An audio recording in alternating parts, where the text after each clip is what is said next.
Oh, there we go. Are we live? Yes, we're live. Yes. All right. Okay. Thank God we're live. Hello, everybody. I hope all of you are doing very well today. Happy Friday. Thank you so much for being here. I do appreciate every one of you. Thank you to my subscribers for your support. I do appreciate your participation and your kind words. Seriously, your support really and your encouragement really has motivated me to keep doing what I'm doing. I know there's been moments where I was like, what is going on here? But, with all the crazy people around, but I am glad I have stuck to it, so thank you so much for your support. And to those of you who are who had emailed me and asked me, remember I had that little thing going on saying that if you email me right away and register right away, I'll give you a month's free week ahead reading for a sign that you pick. So I did get a few emails. One thing I would like to let you all know, some folks have been struggling with that. So here's how it works. So of course you need to go to my website www.therealtarot1123.com and register as a member on my website. Now, registering to be a member is absolutely free. One thing I can assure you is you are not going to get any junk email from me, and I am not selling your information to anybody, just so you know, because I wouldn't appreciate it and I don't want to do that. So feel free to register. Once you register as a member, then you will get a email saying that please confirm your membership or confirm your account. And once you click on that confirmation, then your account is registered, the process is completed. Once that process is completed, then it'll pop up on my side as an admin, and then I can go in and assign videos. Now please check on your the spam folder, because somebody was saying, hey, it's been a little bit difficult to do that, and I was like, okay, why is that happening? So I went and registered under some name and an email address, and I was like, why hasn't the email not popped up? Well, lo and behold, even for me, it popped up in the spam folder. So once you register and do all that, it should automatically, once you respond, right, it should automatically register as not spam. So check your spam folder, and then what happens is once all this is taken care of, I go onto my website as an admin and I will assign videos to whoever has asked. So a Scorpio, I will assign the video from date starting here, date ending here, and then you can go and watch those videos anytime you want, any number of times you want. And at the end of that 1 month period, of course, you are not going to have access to any more videos unless, of course, you subscribe, and that subscription there is a fee for that. So I hope that has been clarified. And another thing I also want to state over here is, for those of you who get free readings from myself, again, the same thing, please register on my website, and I'll tell you why. And go through the same process. Register, you will get an email, confirm your account, then it's all set. What happens is, when I record your videos, for those of whom who want your Zoom consultations recorded, once I record that, I go store it on my website, and same thing, right? I will assign that video to you and only you as a personal reading. So again, that you can go and access anytime you want. So I hope that's kind of a little clear. If anybody has any problems, let me know. Some of y'all have said that when you look at your the website on your phones, then you don't see the options that says member, login, etc. It should show up. Maybe if you, instead of having the phone vertical, if you have it horizontal, it might show up. And because I've checked on my cell phone, my Apple, iPhone, I've asked Mark to check, he's got an Android, I've had my kids check, it all pops up. So I guess it's a question of whether you're having it on the vertical screen or on the whatever. So that's that part of technology, I don't know. And it should show up, and then it'll show clearly member, login, and this, that, and the other. It's not just the dots, because people were like, what do those, I don't know what those dots mean. So I've made the markers permanent, so it's pretty easy. So that's that. I've also sent out emails for the Zoom tomorrow, and So hopefully, those of you who are wanting to join will join. I do have some topics that I had asked a couple of folks. I said, hey, what give me some suggestions. So of course I will consider that. And once all this, oh my God, I'm so hot and I'm crazy. Okay, calm down. Okay, so we'll go with the flow. We'll start with just saying hi to everybody, and then any of you have any questions, and we can start a topic. And this is an ongoing, right? Like every Saturday, every last Saturday we'll have. So we are going to have so many more Saturdays where we can discuss all these things. So and I was also thinking that I'm going to start showing y'all some procedures where y'all can intensify your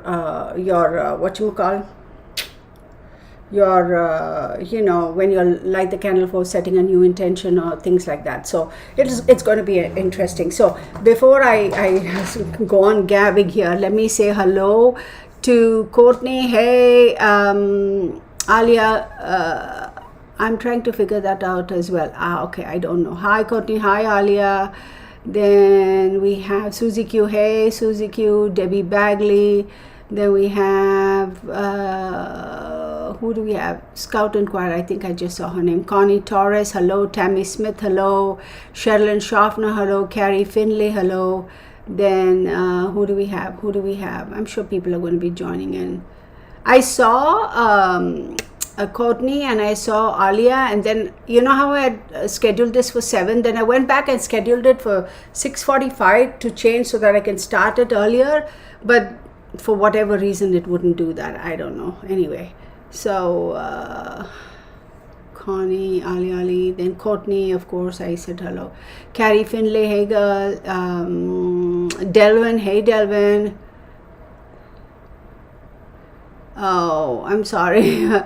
Yeah, technology is a little bit annoying at times. Hey Gypsy girl, good to see you. Afro-Human, hello. Then who else? Auntie, hello honey, how are you doing? So yeah, we got a few minutes where we can kind of gab on about things. So if any of y'all have any specific questions, oh wait, what is the name of that lady who? Hang on one second, okay, there we go. I got her name.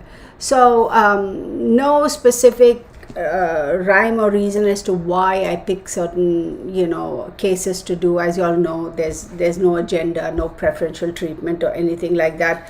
It's just that whatever I feel like, I just do it. So Joni, I'm not going to say her last name just for the sake of being respectful of her privacy. She sent me an email a couple of days ago about this young kid. His name is Andrew Paul Gosden. He was born on July 10th, 1993, and he was last seen on September 14, 2007. So, young kid, good kid, and just went missing. Now, the reason I kind of picked on it, because she had mentioned that the last time he was seen was at King's Cross, London, okay? Now, I am quite familiar with that neck of the woods. Even today, if I were to go to England and I get a taxi for myself, I can sort of find my way around. I don't think one forgets that easy. So, King's Cross has always been in my humble opinion,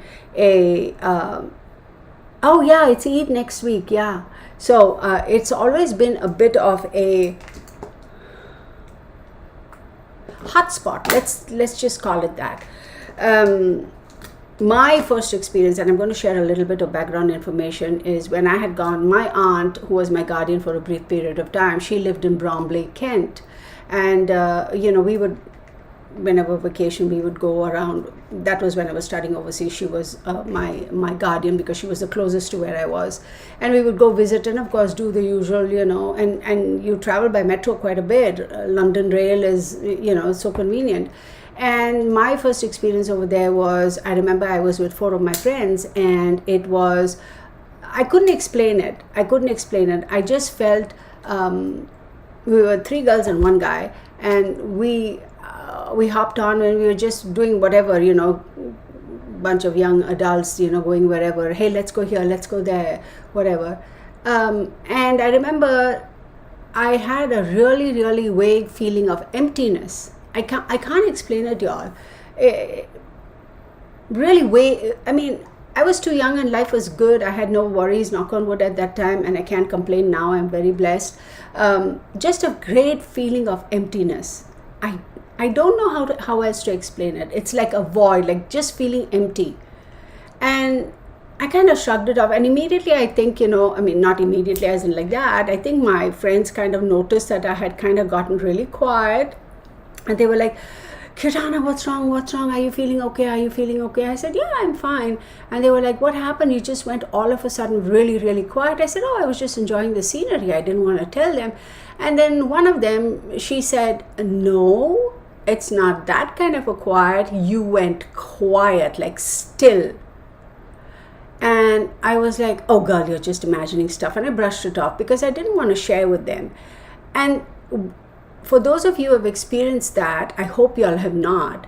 It's a very, very unnerving sense and a feeling that you get. It's, oh my God, see, I'm getting goosebumps now. This is crazy. Feeling sadness, sorrow, feeling anger, feeling excitement, feeling happy.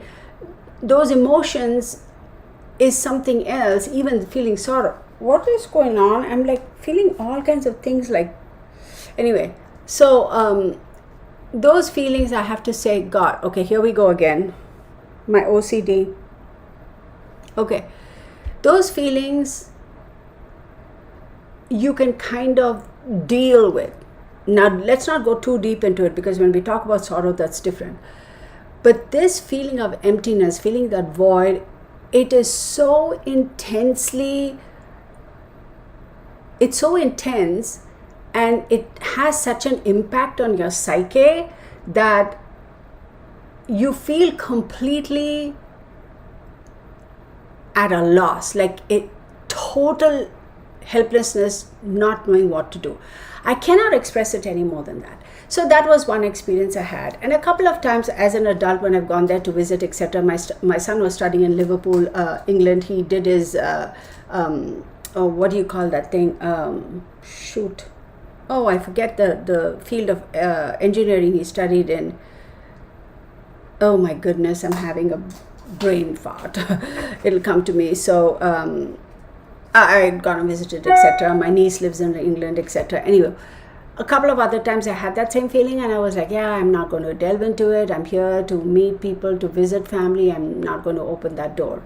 But I also noticed there are quite a few cases of where kids and people have gone missing. Last known place, last seen, right, venue is King's Cross.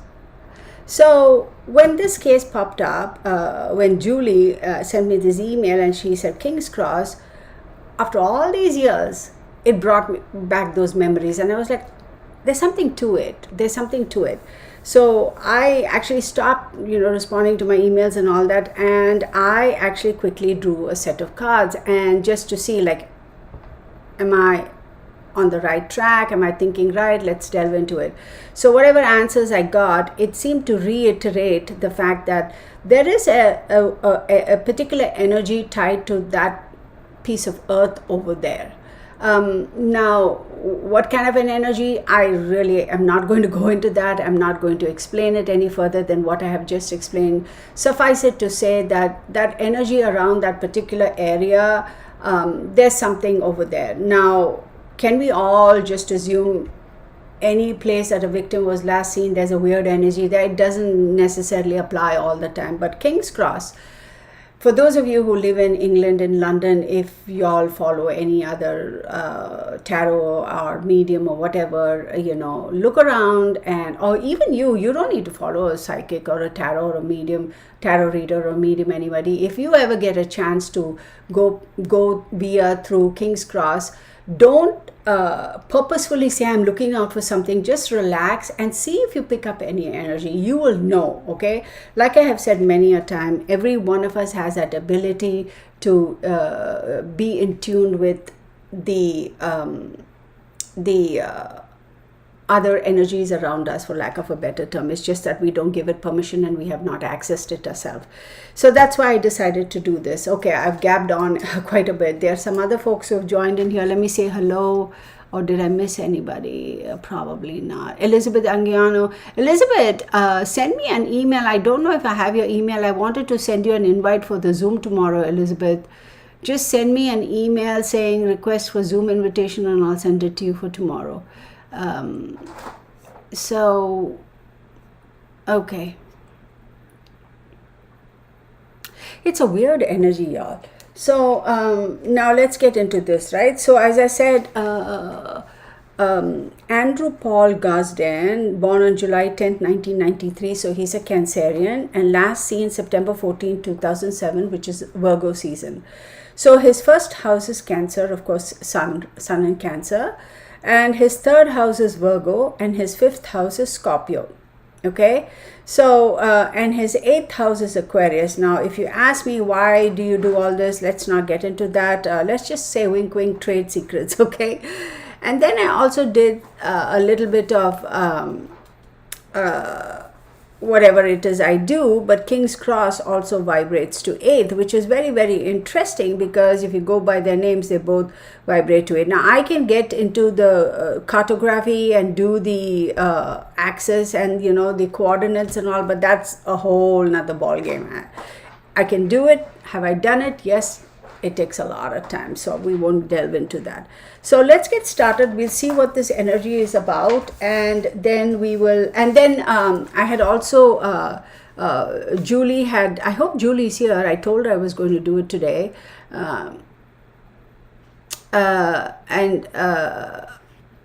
what? No, I'm not going to delve into all that. Carriage house, that's putting out too much personal information. So I hope you understand. I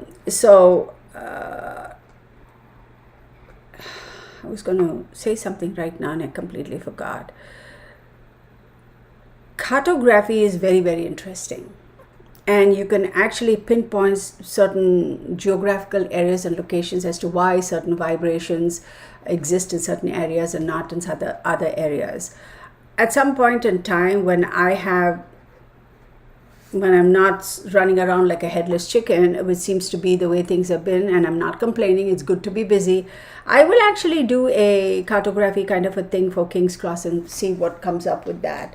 So let's take a look. I'm gonna once we do this, we will, I'm sure we'll have time, so we can, if you all have any questions or anything like that, we can of course delve into other stuff.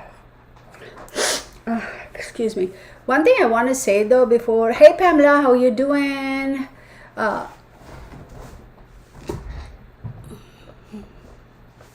Yeah, you can tell. Wish I had. Yeah, you can tell, y'all. It doesn't have to be, a particular person's home or a city or a state. It can be just, even when you're driving on highways or even when you're driving on the streets, sometimes it'll hit you. You will feel that.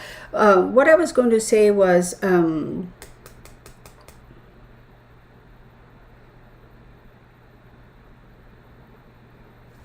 let's get on with this. Let's see. This is a good kid.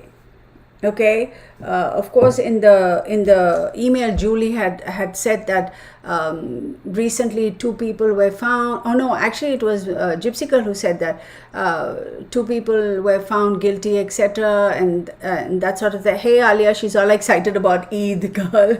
You're excited about getting dressed up for Eid. I'm excited about all the good food. We have one of our neighbors over here. She lives in our little cul-de-sac, and the saddest thing is, about a year ago, her husband passed like suddenly, and of course, you're not going to ask what happened and all that. I was traveling. I remember seeing him just the day before I was traveling, because I had taken our little troublemaker here for a walk, and he waved. Really nice man. The one thing I noticed was he was a heavy smoker. Anytime I saw him, he was smoking. And they have twins, and then they have an older son. I think the older son is the first wife's child, and she passed, and then he married this lady, and they had two boys, twins. Really sweet people. Oh my God, such respectful people. Just genuinely good people. The other day, and when I came back, I found out that he had passed, and I was like, oh, this sucks. This was just before Christmas. So and those kids, they love this fellow here. They were a little afraid, but then when I slowly introduced them, and then the mom, she was actually quite protective, right? Because this is a big dog, anybody would be. And so they kind of were like, oh my God, can we play with Bernie? So when I'm out brushing him or whatever, they'll come, can we brush him? Can we brush him? Really sweet kids. So the other day she came by and she gave us some biryani, and so Mark got it, and then I said, what did you do with it? He said, it's in the refrigerator. I said, heck no, take it out. I'm going to have some right now. So every once in a while when I make something, I go give them a little something.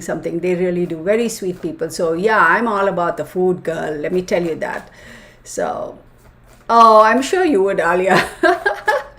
So thank you though. Oh my God, girl, let's not even talk about the food. So let's get started.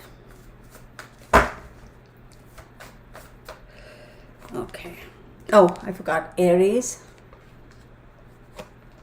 Scorpio. Yeah, 5th house. So, we'll get into it in a little bit. Pluto. Gosh, I'm telling you, y'all, this.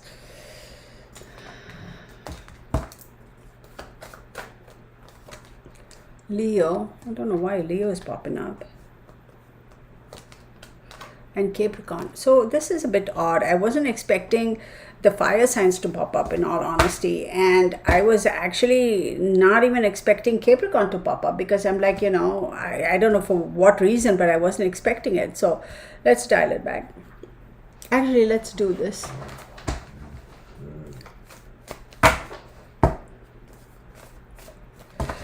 As much as I'm doing this, I am being asked to do. I don't know if this child has passed. I don't know. I don't sense it that strongly at the moment. So let me,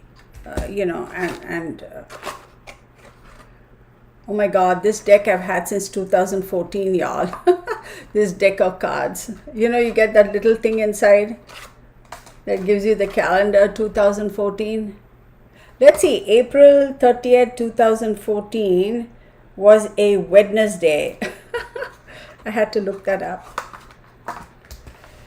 I am being asked to do this. I don't sense at the moment that he's passed, So let's hope I'm right. Correct? So.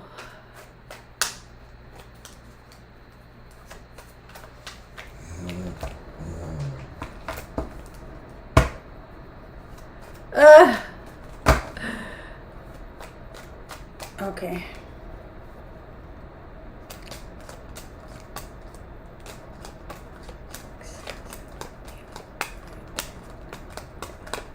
Oh, I am beginning to think he is alive. This is confirmation 1. We'll do it again.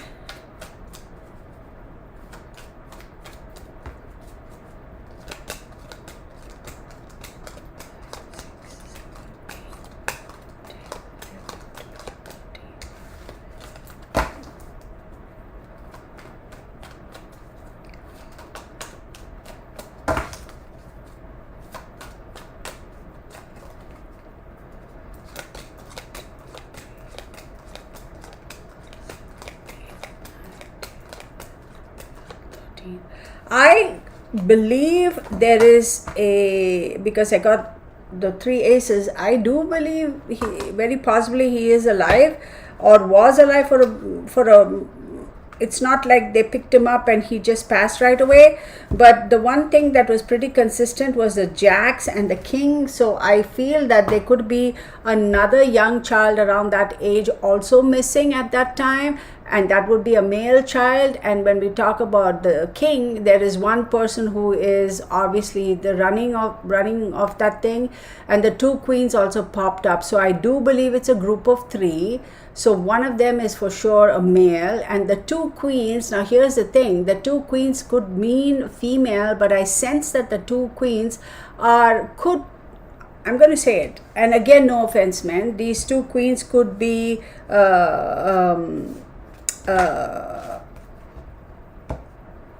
homosexual.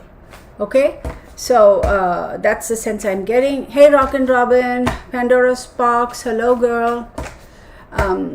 If you all want to join in for the the Zoom thing tomorrow, just for us, the real family, send me an email and I'll send you the invitation. Okay, and it's free, of course. We just get together and talk and that sort of stuff. Okay, so let's get started.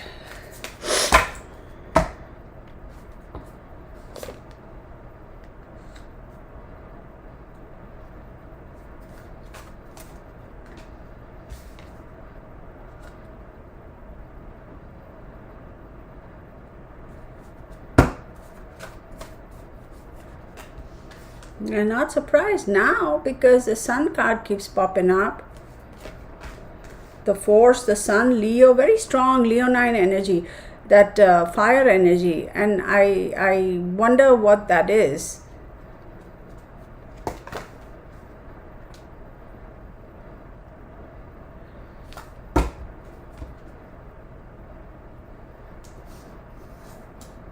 So let's take a look.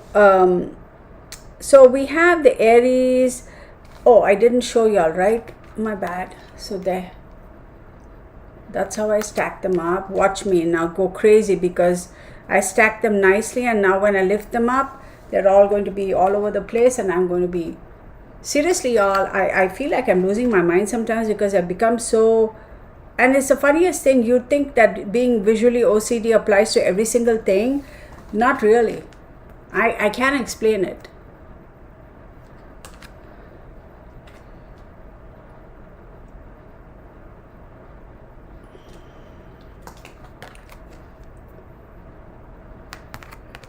Okay, and then we'll go through. I should have shown you those cards before I set them down. My bad. Okay, I'm going to stop with this because I'll be here all day just adjusting the cards and making sure they all look okay, so let's take a look. We have Aries, and then we have the force, the strength card. Then we have Scorpio and the chariot card. Pluto with the sun. Leo with the Pope, right? Or as we call the High Priestess, priest or priestess. Then Capricorn, we have the Empress. So for him, if he's a Cancerian, Aries is 12, 11, 10th house. Now 10th house does talk about morals and life goals and that sort of a thing. And then we have Scorpio. For him, his Scorpio is the 5th house. The 5th house talks about speculation. It talks about, of course, kids and love affairs. Now clearly love affairs wouldn't necessarily apply to him, or maybe he might have had a girlfriend or whatever, that sort of a thing. Then we have Pluto. Pluto, of course, is one of the ruling planets for Scorpion. Pluto is all about regeneration. Pluto can be very, very intense and very impactful. Then we have Leo. He's a Cancerian. So Leo is his 2nd house, and 2nd house talks about values, talents, and, that sort of a thing. Ability to earn income. Now that factors in though, even though he was just 14 or such. 2003, 14 years. Then we have Capricorn. Capricorn is 1, 2, 3, 4, 5, 6, 7th house, and 7th house talks about friends, contracts, relationships, etc. And then he has the Empress card on top of that. So let's dial it back. With the Aries card,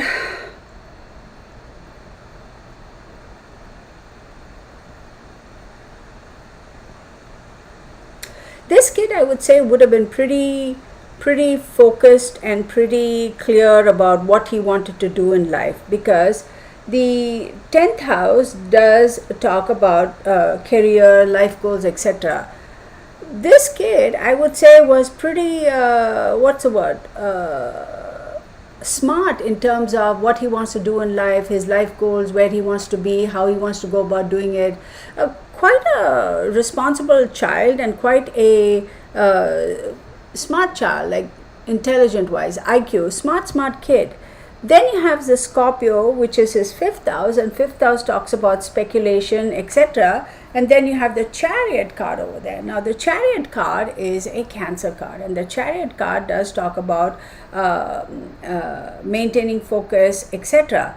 Now here's the thing, maintaining your balance, maintaining your focus, paying attention to detail. And remember, it's also the Chariot card is a Cancer card in the major arcanas, and he is a Cancerian. So I'm going to say with this kid, as much as he had his smarts, what he wanted to accomplish in life, he was able to maintain focus, he was able to pay attention to detail. Brilliant child, really brilliant. But at the same time, when you have your 1st house and your 5th house here active, because this Chariot is the 1st house and that's the 5th house, it's also has a lot to do with how you represent yourself and how would you like to be represented. How do you think people see you? There was something constantly changing and evolving in his mindset or in his heart. As much as he was focused on what he wants to do, his life goals, etc., there was something in him that had recently changed with regards to his self, his personality. Is that what he truly wanted? Is that really how he wanted to go? A little bit of a questioning and a little bit of a doubt over there. Maybe I should do something else. Maybe I should do something else.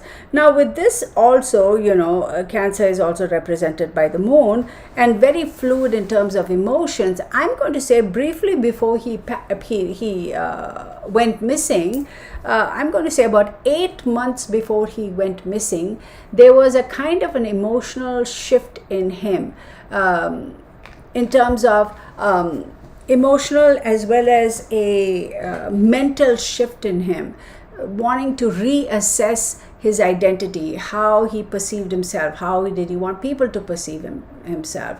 Is that really what he wanted to do? Is this really how he wanted his life to be? So was there some sort of an internal assessment and wanting to refocus and figure out what is the right way to go about doing it? How do I go about doing it?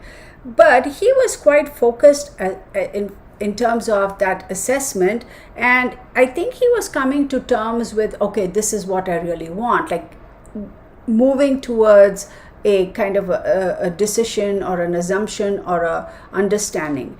Then you throw in Pluto. Now Pluto, as we know, is very impactful, right? Pluto does talk about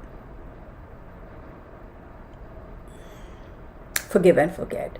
Pluto ruling Scorpio is regeneration. Pluto talks about going into the depths of one's psyche and really filtering and seeing everything with clarity, the deepest, darkest secrets within yourself, and taking care of what needs to be taken care of and filtering it and coming out the other way, literally like the phoenix rising. Pluto is a very, very strong planet, very intense energies, and then you throw in the sun over there, the sun card over there. So this intense highlight, intense focus on what is it that he really wanted. It continues because here I'm seeing that something transpired within him or around him, or he was influenced by somebody, which made him start questioning everything that he had believed thus far, because whatever was presented to him was saying that, really, is that what you want to do? But let me show you what else you can do. Let me show you what you really should be doing.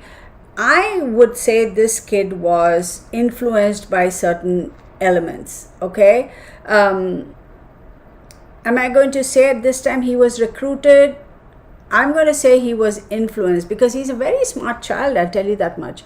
Then you have the Leo card, right? And as I said, Leo is his 12, 11, 10th house. 10th house talks about, again, life goals, etc. So whatever this insinuation that these elements,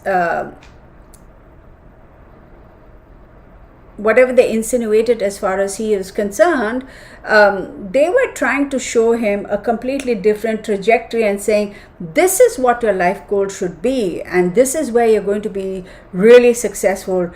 Not that, I mean, does that really make you happy? Okay, how far can you take it? What can that, okay, let us assume that you do all of those things and accomplish all of those things, then what? Put that little grain of doubt in his head, and smart kid, and processing it, and that little bit of, putting things in his ear, he also started processing everything and saying, oh, maybe that's really not what my life goals are. Maybe this is what is going to truly bring me happiness. And this is what is going to make me more successful.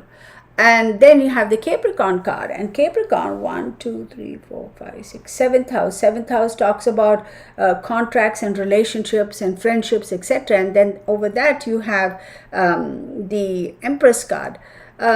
So this was going to be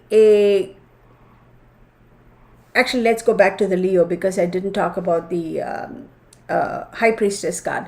So with the Leo card over here, you have the High Priestess, and as we know, the High Priestess is again ruled by the moon, and it talks about mysticism. It talks about secretive things, and giving you the opportunity to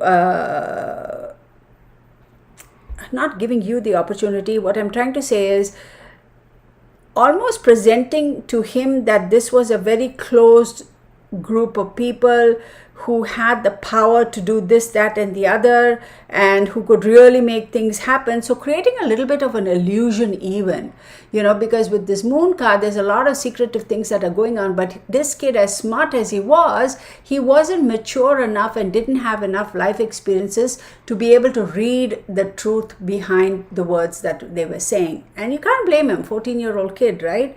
He could be brilliant in terms of academically, but street smart, I don't think so. I think it was a little bit innocent and protected, if you will.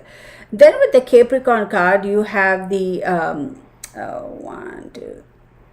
7th house. It talks about contracts and relationships. You have the Empress card here. This is a very, very interesting combination here, because this talks about a relationship he had with a primary somebody in his family or in his circle who's female, and who he looked up to as being a mother figure, or such, mother, grandmother, aunt, something like that. So I'm going to say his relationship with this person was very, very strong, and he did look up to this individual too. I'm going to go so far as to say he might have had some conversations with his mom, asking about, I don't know, mom, and what do you think about this, or what do you think about that? And I'm sure the mom must have said, he's a smart kid, he's a brilliant kid, ahead of his times, in terms of ahead of his age group and his peers. And his mom must have thought this just, him being curious, and because he is so smart, etc., really didn't think much of it. But subsequently come to find out, oh, now I get why he was asking me all those weird questions. But at that time she didn't know, and I wouldn't blame her and fault her for that at all, because it's like, how would she know that? Let's not do this. I'm not wanting to do that.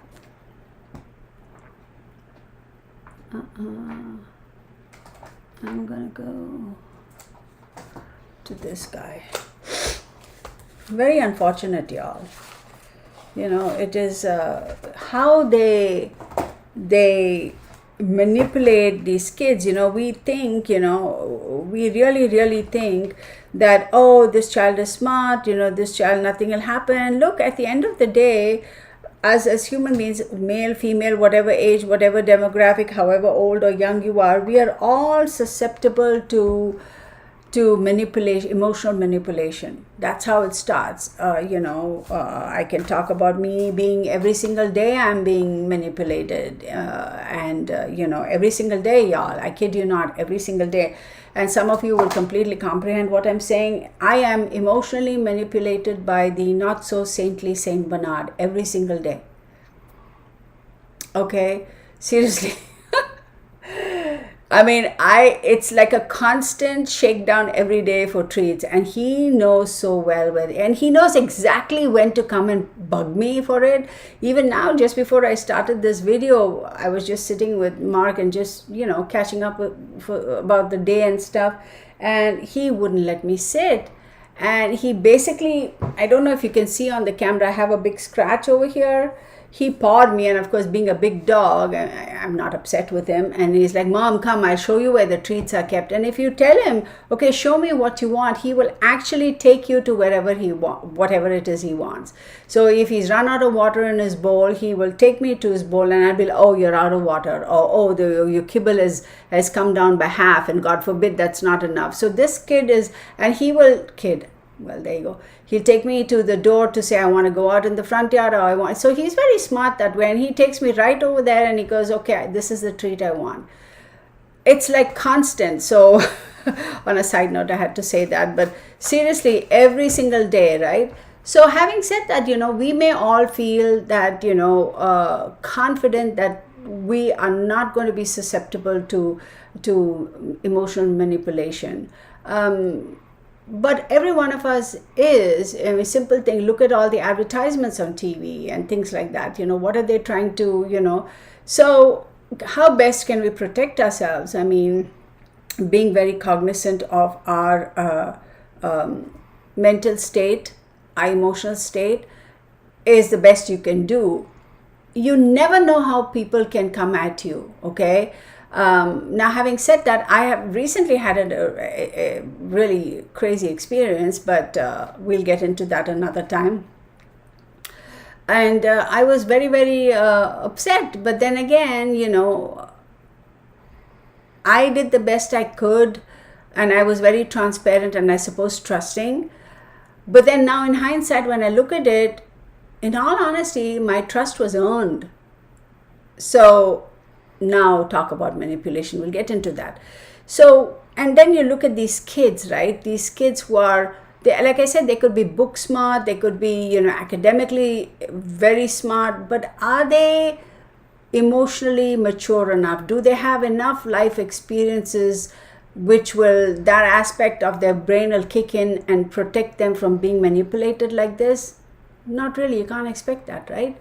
So it's very unfortunate though, but this kid was definitely, I'm going to say, targeted, and was most definitely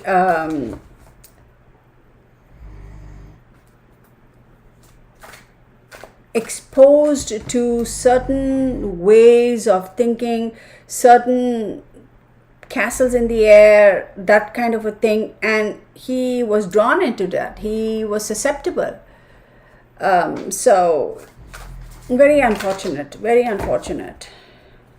He fell for it. He fell for the trap. And it wasn't like, oh, today I'm going to meet him and then I'm going to say, hey, tomorrow you come and meet me here, man, and we'll go do this. No, I'm going to say 8 months before he was last seen is when all the shifts started happening. Whoever knows this case very well, I'm sure will be able to let us know in the comment section, right? I'm telling you, this Bernie, he is another thing altogether, y'all. This crazy puppy dog.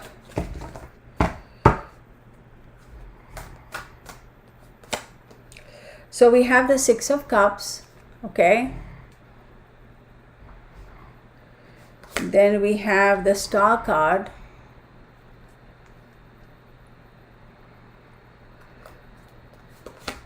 We have the Three of Pentacles. 3 people involved, y'all. Remember I said earlier 3 people?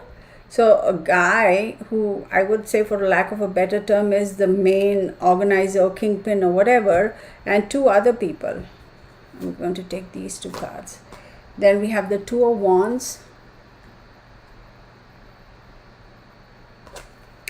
And then the Page of Swords. It's interesting how these cards have popped out, because he has the Aries card, as I said, 12, 11, 10, 10th house was his life goals, etc. And he has 6 of Cups over there. It's almost like saying, like I said, revisiting and thinking what his life goals were until that point in time, were they truly valid, were they justified, is that what he wanted to stick to moving on, okay? So clearly the Six of Cups says that a little bit of nostalgia. I mean, maybe I should tweak that, maybe I should change that, maybe that's really not for me, maybe I should drop this and pick this up, kind of a thing. Then you have the Star card. The Star card is an Aquarius card. It does talk about inspiration and hope, etc., etc.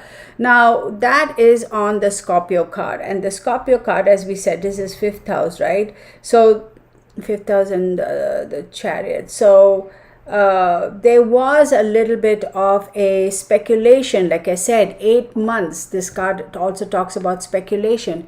8 months from 8 months before he actually went missing, all this has been playing in his mind, and he certainly was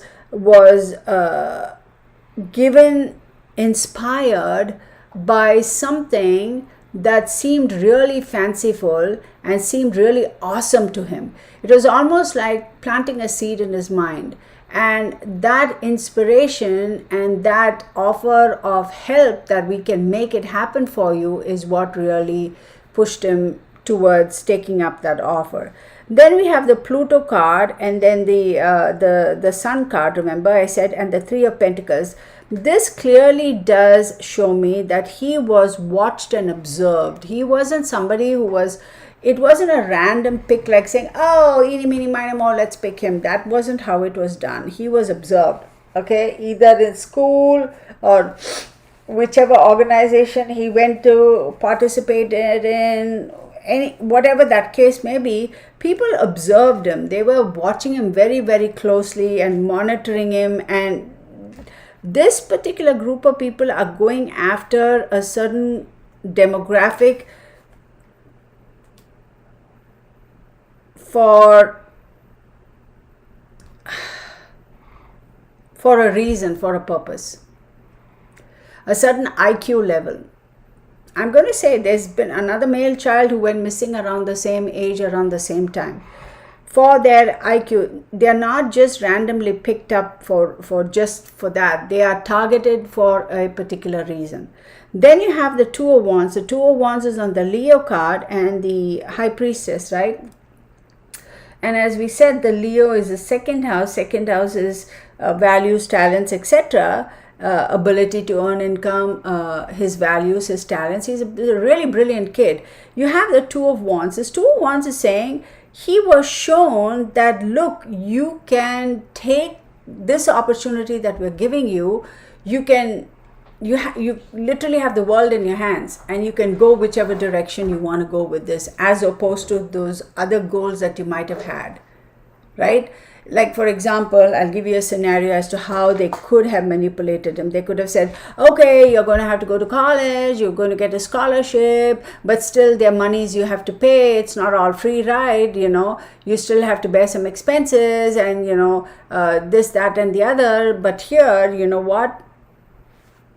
You literally have the world in your hands, and you can do what you want and pick and choose and go any direction, and you can decide, okay, you can decide what you want to do. You get to determine what you want to do. And I'm also going to say it's very, very unfortunate, because when you look at this child's picture, which somebody sent me, let me take a quick look.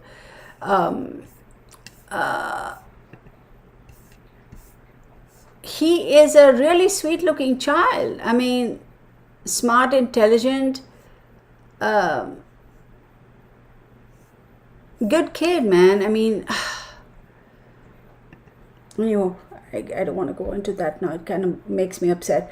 Then we have the Page of Swords on the Capricorn card. And I said that Capricorn was 1, 2, 3, 4, 5, 6, 7th house. 7th house talks about relationships, etc. And what does the Page of Swords say? The Page of Swords does talk about gossip, talks about um, talk, right? Chatter, talk. But his relationship with his mom, whoever this lady is, she also, I want to say, was trying to protect this child from prying eyes, if you will.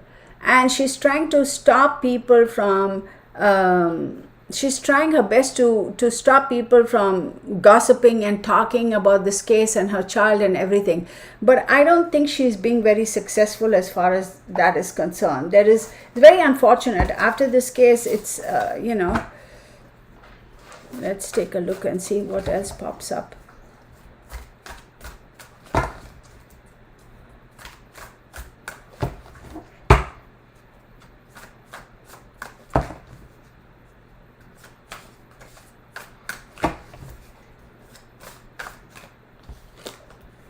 You have the King of Swords. Just going to set it there. Then we have the Two of Cups. There is one more child who has gone missing around that same time. And then Six of Swords, moving on.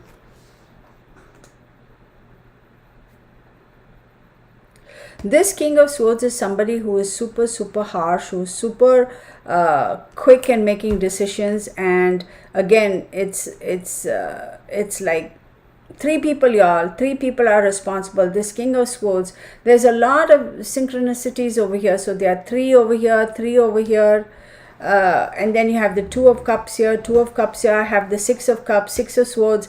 So this individual here is somebody who's an authority figure who can determine success and failure of other individuals. Okay, this is somebody who is either in the academia or in the justice field. Okay, this male is somebody who is in academics, highly placed in academics, or in the justice system, judicial system, like a court or a judge or that type of a thing.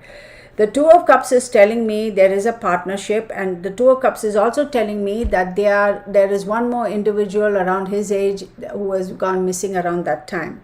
And then you have the Six of Swords. It was a very hasty, quick moving away from this. It was almost like, okay, we got him, now let's move it. Like it was like overnight, just gone. No, it was just a very quick, abrupt moving on. Right?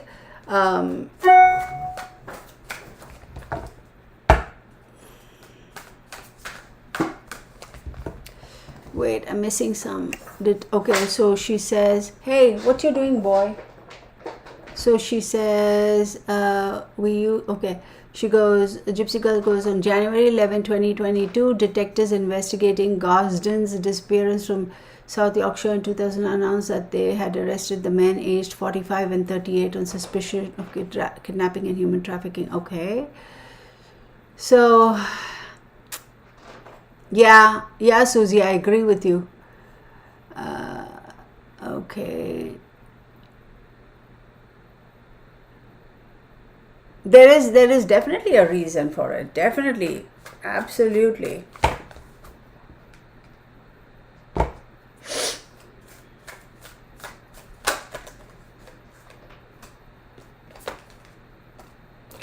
Wow, what are the odds? Look at this, y'all. We have, can you calm down? We have the Moon card, okay, which is a Pisces card. The Wheel of Fortune, okay, which is a Sagittarius card, and the King of Cups. Now, King of Cups could be himself because he's a Cancerian, or could be somebody else. So, the Moon card is telling me that, again, 3, y'all, there is a lot of idiosyncrasies over here. Not idiosyncrasies, what am I saying? Synchronicities. Oh my God, girl, get it together.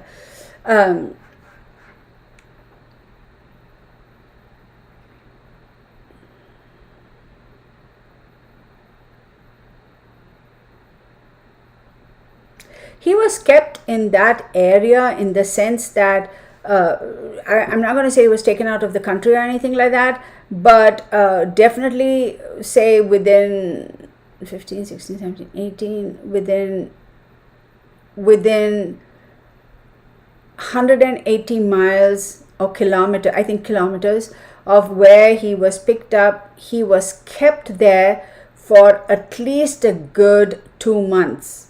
And then you have the Wheel of Fortune, okay? And that time when they had kept him over there, it was for a reason. They were trying to process and see whether now, since we have him, is he going to fit the bill? Is he going to really work for us? Okay? And then you have, 1, 2, 3, 4, 5, 6, 7, 8, 9, 10, 11, 12, 13, 14, 15, yeah. And then we have the Wheel of Fortune, which talks about, okay, now since we figured out he's going to fit, now we have to continue the process and keep moving forward, because it's going to, we can't stay here. We got to keep moving and continue with the process of this whole, for lack of a better term, endeavor. But with this Sagittarius card over here, the Wheel of Fortune, which is Jupiter, it also talks about, I'm going to back up here. This individual, remember this King of Swords I said? This person has something to do with an academic organization, y'all. Because with the Wheel of Fortune also, I'm seeing a lot of academia over here. And I'm going to say that this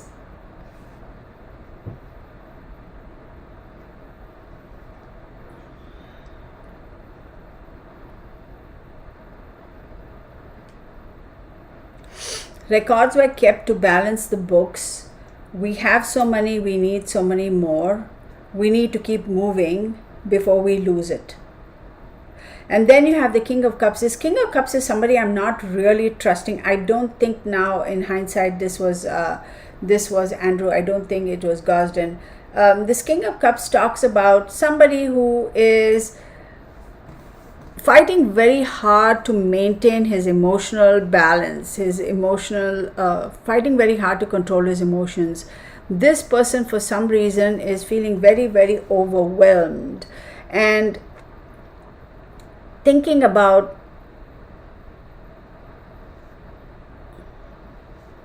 why is it that he's thinking, I don't know who this person is, but this individual, but then again, I don't think it is Andrew, but this almost looks like there is somebody here, and if it's a king, it's a mature person, right? We know pages are younger, then the knights are slightly older, and then the kings are mature individuals above the age of 40, 45, right? So I'm saying somebody here either has a problem with maintaining the emotions, controlling the emotions. They could have gotten into depression. They could have gotten into alcohol. They could have even tried to kind of off themselves. And this is a mature male. I don't know who that is. Let's take a look. I don't know who that is. But why is that coming in here? I want to clarify around that. What is that supposed to mean? And then you have the Eight of Cups. Yeah, as I said, Eight of Cups is emotionally checking out. So I don't know who this mature male is who is so emotionally disturbed by all this that he wants to just check out. Who's that? Sunshine Dragonfly, hi. So whoever this mature male is must be something to do with this. He is like so emotionally, so like, I feel for this. I don't know whether it's Andrew's father or somebody who feels responsible for Andrew or was responsible for Andrew. Oh my God. So then we have the Magician, okay, and the Empress. She pops up again, y'all, the Empress. So now again, the Magician is on that King of Swords energy, y'all, I'm telling you. So the Magician is again somebody who has the ability to basically make anything seem legitimate and has the ability to make anything seem like basically, vanish. Whatever this person wants to do, take action, and has the power to make things happen, has the power to manipulate the outcome, And then you have the Empress card over here. And the Empress card is ruled by Venus. It talks about, luxury, pregnancy, abundance, this, that, and the other. Right on top of the Wheel of Fortune and Two of Cups. Now this, remember I said there was a queen that popped up, a female. Could have been like, two guys or two homosexuals. And I don't know if it is now a female too. Because this one is popping up as saying, somebody who has a softer side and who is, how they play bad cop and good cop. This person might have tried to give him some comfort. Now, this individual is somebody, this is not the mother, but this individual is somebody who he actually knew.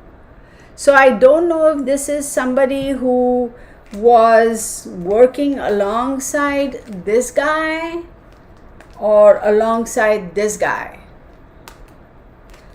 Could have been a female energy that pops up and says, hey, don't worry about it, I'm here. It's the funniest thing, but, well, it isn't funny, it's a thing that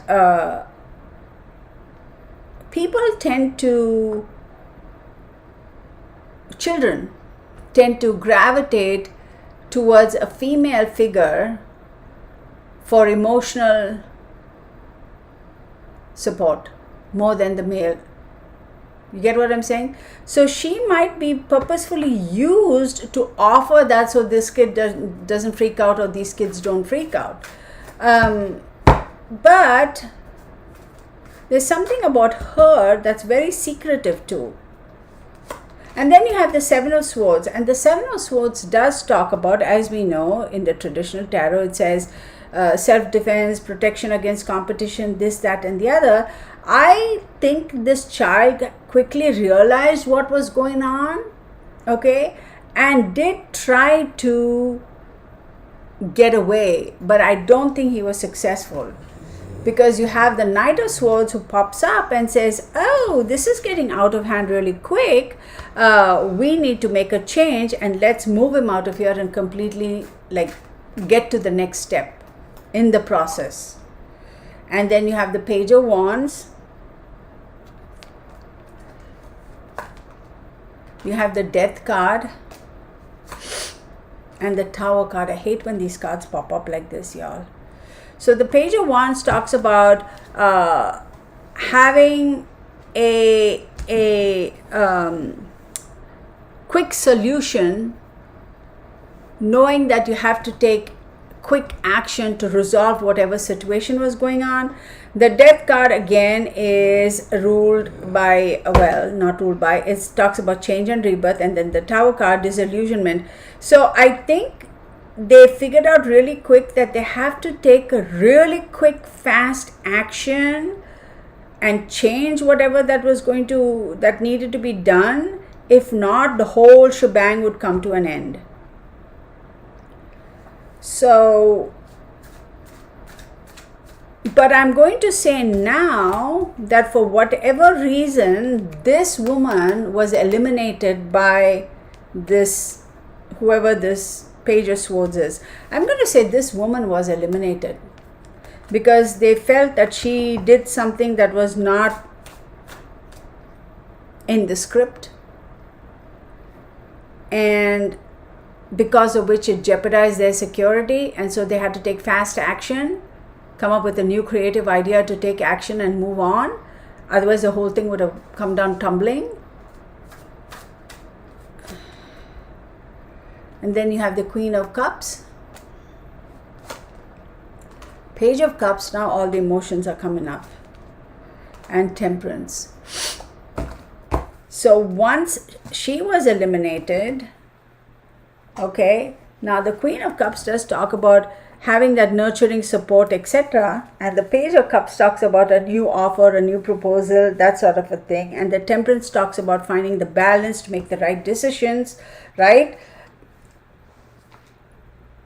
I do believe that after that Empress was offed because she might have done something to mess up the whole situation. They had to regroup and come up with a new idea and have a softer approach, okay? A softer, more emotional, more kind of a nurturing approach to be able to pacify this young kid who's a page, okay, and find balance and temper, okay, the drama that transpired because of that Empress card. Because I think he was kind of fighting, and they're like, oh shoot, we better kind of fix this, because the Temperance does talk about finding a balance, finding the happy medium, trying to recover things, bring it back up to speed. If something was almost being lost, to recapture, regroup, and try to come up and balance it out so that the impact is a lot lesser. Oh my God. Here, I'm going to stop with that. Let me put away these cards. This is an organization. I'm going to tell you that. And it all goes back to an academic organization. There is a reason why these kids of his like are targeted.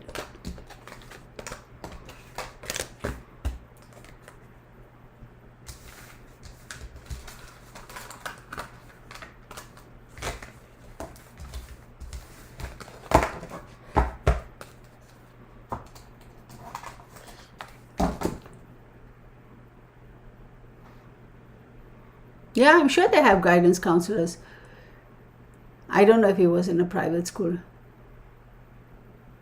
I don't know who Myra Hindley is, but yeah, Pandora's box, something like that.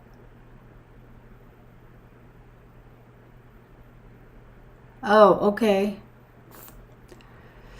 Afro-Human is giving me a heads up.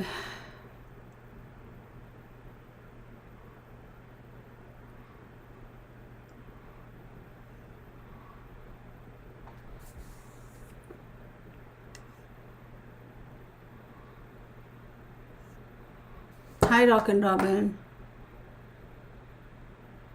But that's the reason. There is an ulterior motive for picking kids like that.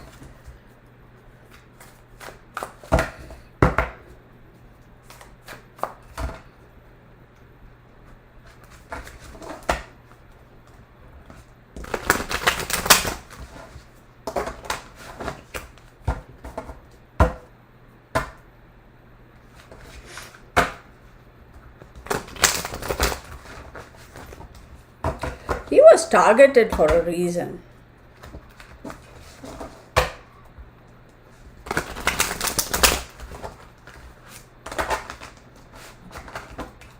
Hey, Christine.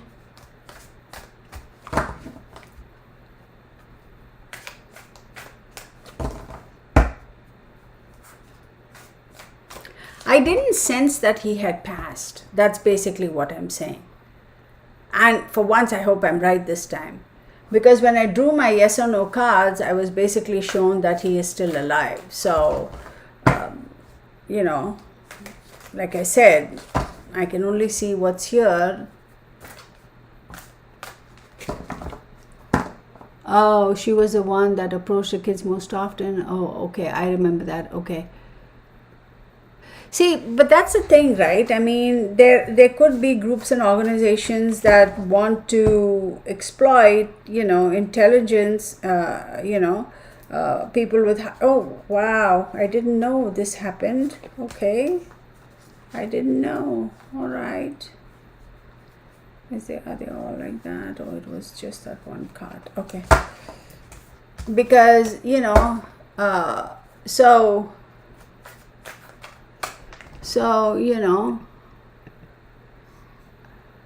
so gifted students are I'm going to give you a simple example. Now, I'm not saying this is the case, but I didn't even know this stuff happened, but I saw this on TV. It was a documentary about the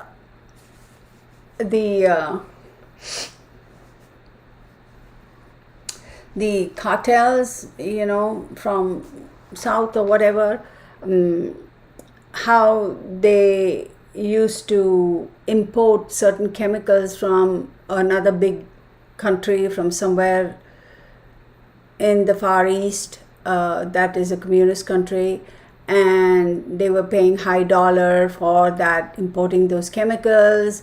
And until the cartels realized, heck, we can manufacture this ourselves. So then what they started doing, and it's all out there on documentary, it's like, I'll have to go research. I gotta be careful how much I say though. They started recruiting chemists and doctors, people who are biochemistry engineers, and recruiting them and saying, can you create this particular chemical, and can you do this and do that for us? And these guys, they don't have a chance, because if they say no, well, guess what, they're going to die anyway. So you may as well say yes, and go do it for these people and earn money and provide for your families, right? And so they started manufacturing those chemicals, so therefore their cost of production went down, or cost of doing business, because they're not importing it, and they're not losing half the stuff during the process of import, because if they get caught and it's all dumped. And how their profitability is shot up, and they're running a business. Now from a business perspective, yeah, smart, have it all in-house sourcing, right? Your overheads, yeah, cost of material, etc., is what is going to determine what margins you have. So, and think about it, if they are going and targeting biochemistry engineers, pharmacists, certified pharmacists, and basically saying, hey, John Doe, you're a certified pharmacist? Oh, yeah, I am. Well, guess what? From today onwards, you're going to be working for us. Or 3 days a week, you're going to come and work for us. But you need to keep your other job, just so, you fly under the radar and, whatever. So, seriously, you never know what the heck people are doing, right?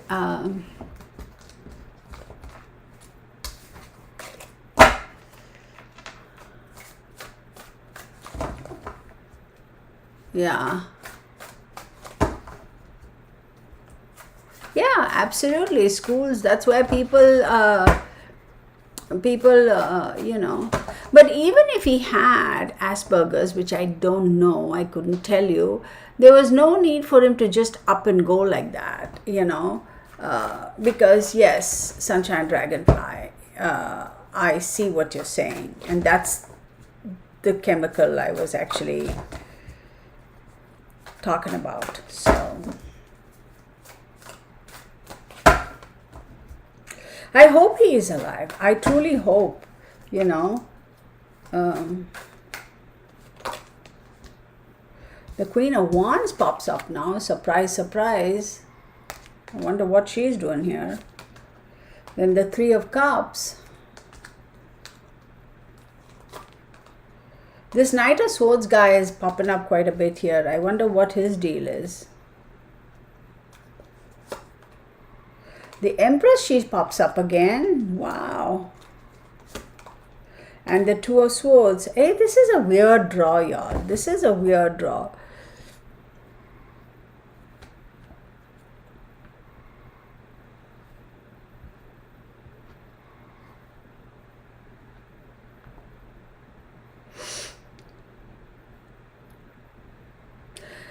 Queen of Wands does talk about somebody who has a self-confidence and self-assuredness to take action and not afraid to say so. This one speaks from the, shoots straight from the hip.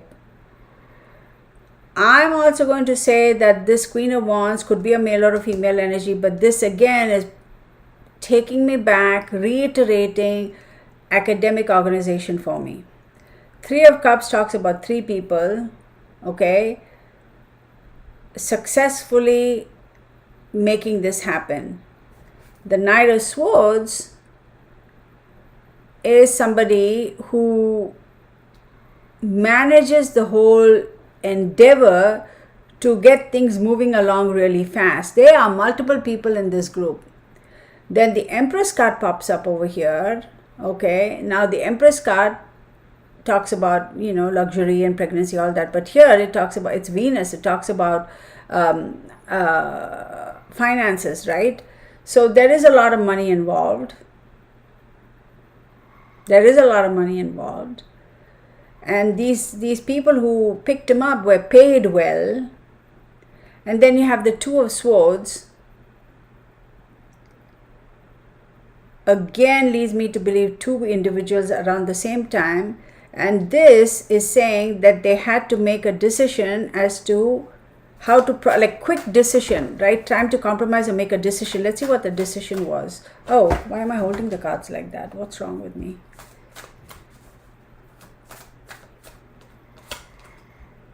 The Lovers card again. So twos. Why are there so many twos popping up though? Seven of Cups. Nine of Wands in the reverse. Why? Huh. Okay, that was in the reverse. So Two of Swords is saying compromise and make a decision, having to make a decision really, really fast. So stop at 2 or continue. And then you have the Lovers card, which is a Gemini card, which talks about duality. So I do believe that there was a need to pick up duality, yin and yang, male and female, two sides of the coin. They might have had, like, remember I said time to compromise or make a decision. Do we go back and pick up another female of high IQ? If they had done that, then with the Seven of Cups is telling me that they would have felt like, okay, if we do pick up another female, that's giving whoever a lot of options. Are they going to be, should we give them that many options? But then they decided, no, they were going to, Nine of Wands talks about staying within your boundaries, maintaining, like you have a plan and sticking to the plan. But with this in reverse, they're saying that, okay, we're not going to stick to the original plan. We're going to step outside a little bit and see if something else is going to work. And then you have the Nine of Swords, which led to a little bit of trouble. And this is talking about an ending, y'all. So I don't know whether this thing is going to come to an end pretty soon, because they decided not to stay within the limits and maintain boundaries. If they had done that, they would have probably flown under the radar and not be caught. But because they got a little cocky, Seven of Cups also talks about, self-destruction, right? It's like a self-sabotage card. And they decided, we are going to be fine. They decided it got them into trouble, because then they realized, oh shoot, we basically kind of shot ourselves in the foot. But this Lovers card is also telling me there is a high possibility that one of the people who's responsible for this, a love interest or a partner or a spouse, might have had a vague inkling of what was going on, and they might have kind of let something slip through. Maybe that's how the cops came to know about it. And that the Tower card is saying whoever these perpetrators are subsequently going to be brought down. Again, 2 of them are going to be brought down. Only 2 of them. You get where this is going? So I wouldn't be surprised if they either wanted to pick up a female along with this kid of high intellect, and there is a high possibility that a spouse of one of these, or significant other of one of these 3 individuals, caught on to something, let it slip, and that's how brought them under the radar of the police. It's weird. 5 of Pentacles, they are now feeling like they have been left out in the cold, because whoever the person is who's in charge of all of this has completely cut ties with this individual, and no more money, lack of funds, no more payout. The Star card is an Aquarius card. 8th house. Yeah, 8th house talks about secrets. The Aquarius card, they've completely been cut out, left in the cold, completely left out of all the secretive organizations and the way things are going on. So completely cut off from that. No more support. And Knight of Cups. I think there is going to be an offer made for these people. Now, the Aquarius card is also telling me Aquarius has got a lot to do with the internet, the web, that sort of a thing. With the Knight of Cups, I wouldn't be surprised if somebody is actually going to make an offer to these 2, whoever these 2 fools are, and say, give it up and we'll cut you some slack. There could be some negotiations going on. There's going to be a breakthrough due to investigation via electronics. So either because of their internet activity, their phones, their text messages or emails or something, there's going to be a breakthrough through that. And then they're going to make them an offer. We want you to give up whoever the head honcho is. And then see, give up the magician. Yes, absolutely. They're going to make a deal, give up the magician. And then you have the Queen of Pentacles, which says, not only are we going to cut you some slack, okay, the Queen of Pentacles is somebody who's domesticated, resourceful, etc. So we'll cut you some slack, and we're also going to make sure that your family is going to be taken care of. Like, what's the word? Like, if there's a ripple effect and other people are going to be affected, we are going to limit the sentence so that they're not that exposed. And oh my God, this card freaks me out actually, because it is saying that there is some exchange of funds too for this whole thing. Are they going to give them some funds, or going to make sure that their family is going to be taken care of, because that could be part of the day. This thing goes pretty high up, y'all. This thing goes pretty high up.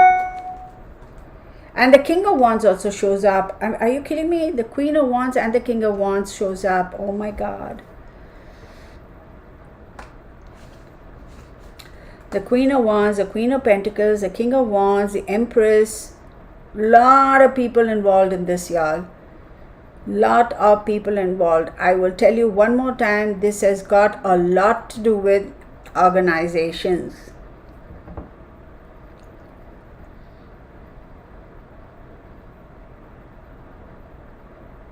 See, I could have gone into the details and I could have shown you the symbolism, when we talk about, a lot of these families have their crests and their whatever, and even academic organizations have their little whatever, those crests or logos or whatever you call them. I don't know what they're called.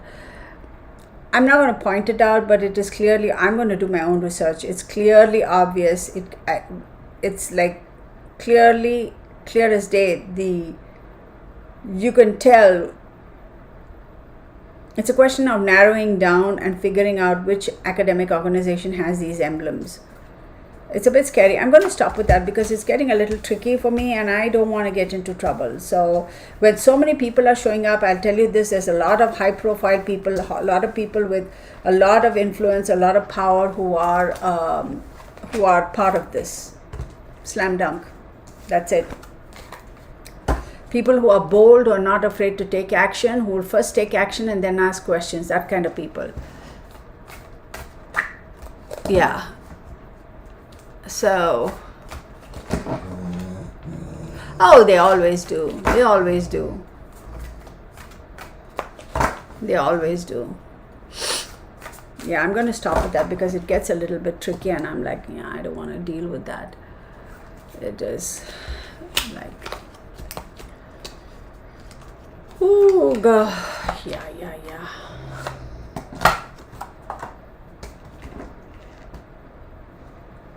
What? What's wrong? Huh? Simply moaning and groaning like, hey, I'm here, Mom. Pandora's box. I'm clearly not going to say what symbol that is. Oh my God. Hey, sunflower, for my own safety and security. I thought I made that clear.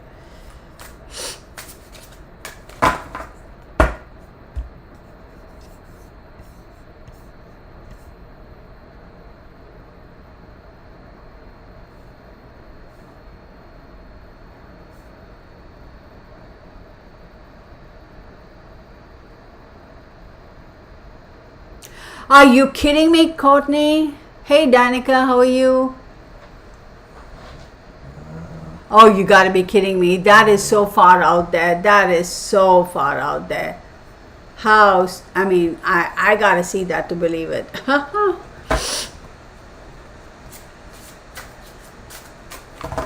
Yeah, it's a bit scary, at the end of the day, girl, let me tell you. I want to see my grandkids, if my kids have any kids. I want to be able to Rescue more gentle giants. Oh my God, he's so sad because he didn't get any Treatos, no? Yeah. You little shyster.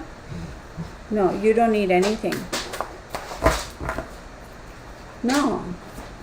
Why? What happened now? No, don't be yawning at me. That's rude. No manners. Which one? I am doing a show here. What do you have to say to people? What do you have to say? Will you let me do boop boop boop boop? What you want? You want to go outside? Okay. Let me just let him out, y'all. Come on, let's go outside. Come on, back up. Come on. Come on, back up. Watch out, baby. Move. Watch out. Honey? Mark. Mark. Will you let him out? Come on, go. Go. I got things to do. Oh my God. No, go. Go outside. No, he doesn't want to go outside. No, you're not getting any treats. Go. Oh my God. Unbelievable, y'all. Yeah. That was my bad. I shouldn't have even talked to him or asked him how he was doing. He doesn't want to go out. He wants to go to where the treats are kept. I'm like, no. I did a little experiment with him. So we have 4 different kinds of treats and a chew bone for him. So I laid everything down, made him sit, I laid everything down, and I stepped back and I said, okay. The chew bone he likes, so forgot all about it. This one treat, which is like a turkey jerky kind of a thing, oh my God, he just snuffed it down.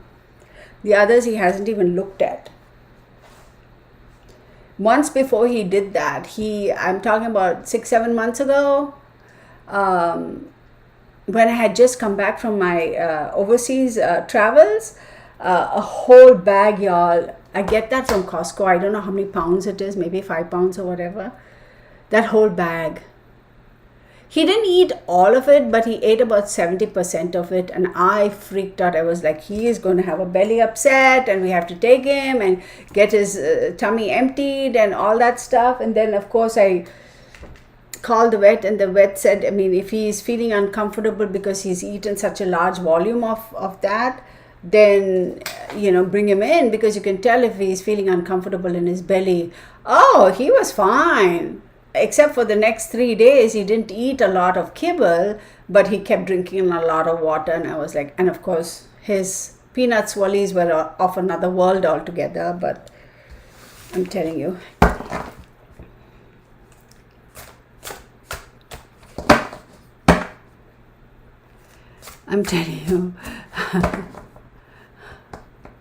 And passed out. She just woke up and wants to play. Oh my God.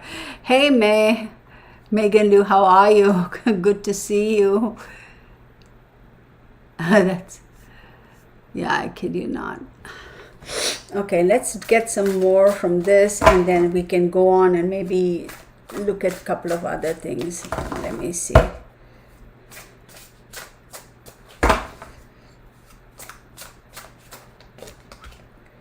Redemption, refuge, ritual and ceremony. I was not wanting to see that, but there we go. I'm not going to explain it. I'll just call out the word, and I'm not even going to show these cards because this is something else altogether. Despair and suicide. Oh my God, inner and outer work, y'all. Okay, this is crazy. See, I'm telling you, it all plays out. I mean, this is like, there's no ifs and buts about it. So I'm going to call out the words and y'all put it together, okay? Because we all have, I know my understanding of this is probably going to be different to y'all, but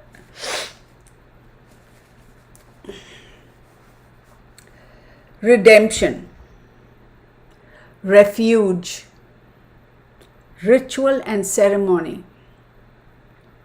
despair and suicide. That I think is the father figure I was talking about. Inner and outer work, which also talks about duality.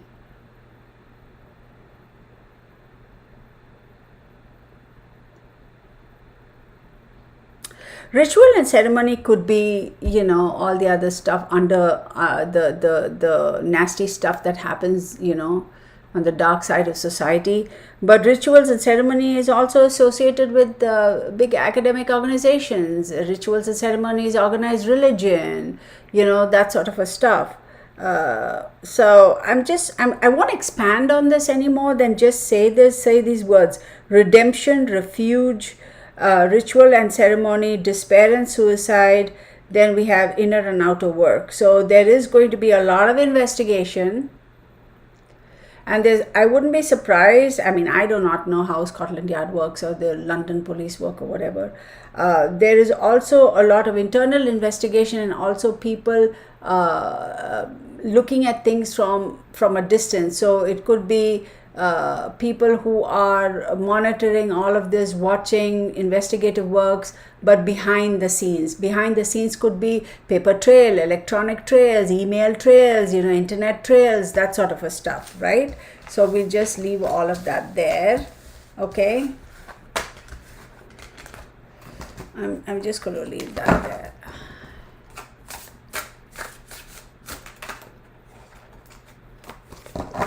Yeah, it's very unfortunate, right? When people adopt and then don't want to follow through on this. But, well, at least she's giving the pup to somebody who can take care rather than just dumping the pup, right?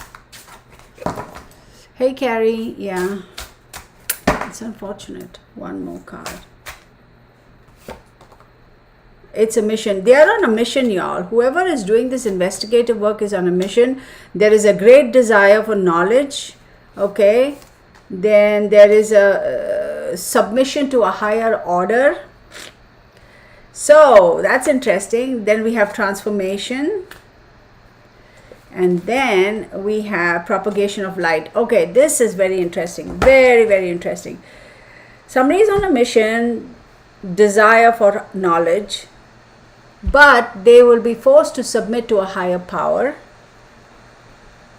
Having said that, there is still going to be transformation, and there is going to be propagation of light. So they may make like they're submitting to a higher power and saying, okay, maybe somebody's putting pressure on them and saying, okay, just forget the case and move on. So that pressure must be coming from somebody higher up. And they're going to say that, you know what, we are going to transform and say, yeah, we're giving up, but we will continue. And then ultimately the propagation of light, things are going to come to light. This is a 100%, it's not just some random person who's just picked up this child and run off. This is organizations. This is well thought out. There's a lot of money in this organization, a lot of powerful people reaching out so much also into the, I don't see so much a political agenda as it is academia and also the judicial system. So, okay. Yeah, could be investigative journalism too, Susie. Absolutely. That could throw everything under the spotlight, you know, think people researching behind the scenes, because they say there's always a paper trail, right? Yesterday I was seeing a little, you know how they have these advertisements for Dateline ID channels or whatever on other channels, and they said there is always an electronic trail, like cameras, and of course there are a lot of places where you don't have cameras, and if the angle is different, but most of the time somebody or the other will have a camera somewhere or the other where you can ultimately kind of put together bits and pieces of information, but unfortunately in some cases that isn't possible. But you know, there's always a trail. The first and foremost, the most important thing is you should know what you're looking for. If you don't know what you are looking for, then you won't even find it if it's right under your nose, that type of a thing. But I have to say kudos to a lot of these investigative journalists, right? To the police and all these people. A lot of them do a lot of good. Unfortunately, a lot of them can't, so, or don't. Hey, my Mangs. Could be.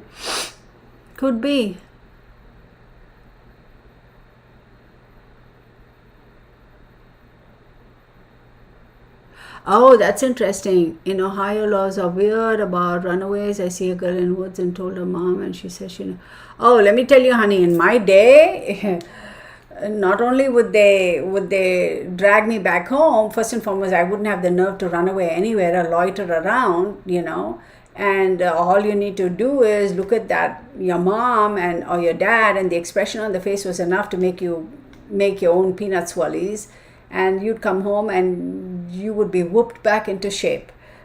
So for me, when I was growing up, it was more the threat of punishment that put the fear of God in me than the actual. I mean, I didn't get punished like beaten and all that, but the threat of you won't be able to sleep for 2 days, or you won't be able to sit on your butt for 2 days. The threat of getting a whooping was enough to scare us into shape. You know what I mean? So, and of course, these days you're like, oh, you mustn't hit children. Oh, you mustn't do this. Yeah, of course, abuse has taken, the extremes. I get it. I mean, it's not right to abuse a child, but then again, it's like, oh no, honey, don't do it. My eyeballs are rolling up in my head. You don't have to necessarily smack a child on the head or bonk a child on the head to make that child sit up and say, oh shoot, what I'm doing is wrong. You can correct your child with the right tone, with the right words. But if we've all seen that, y'all. I mean, I'm not preaching to the choir, right? Again, parenting is very personal. I mean, when we go out to restaurants and we see these kids who are so, it's okay when you see a certain age group because they don't know. You can't tell an 8-9-month-old to say, shh, we are in a restaurant, don't make noise. You can't say that, right? I mean, some parents try, they take the kids out so that not to disturb the other diners. And some parents, you have their 7-8-year-old kids running around like headless chicken, creating so much of noise and ruckus, banging into tables, walking up to somebody else's table where they're having dinner and saying, what are you eating? I've seen that happen.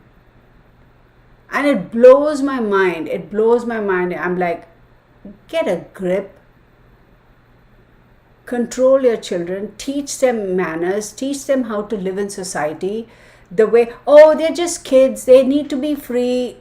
But you're doing more harm than good because you're not teaching the kids how to survive and what's acceptable in society, right?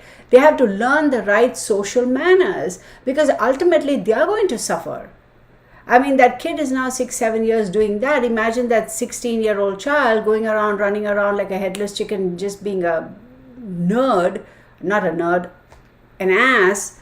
And somebody says that to the wrong, hey man, what you eating? Somebody gets pissed off and they'll be like, you know what I mean? So you don't want that. I won't get into it because I'm...